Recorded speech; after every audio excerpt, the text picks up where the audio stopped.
අද 2025 දෙසැම්බර් 21 වෙනිදා.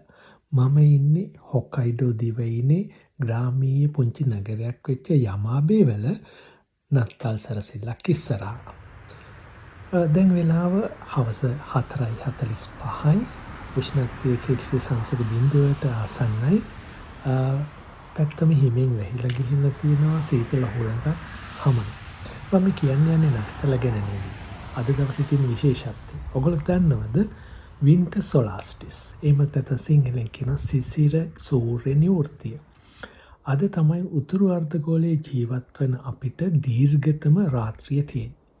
ඒකට හේතුව තමයි උතුරු අර්ධගෝලයට අද තමයි අඩුම උන්නතාංශයකින් අපි කියන සෝලර් ඇන්ගල් එක අඩුම දවස. ඉතින් හෙට ඉඳලා අපේ දිවා කාලේ චුට්ට දීර්ඝ වෙනවා.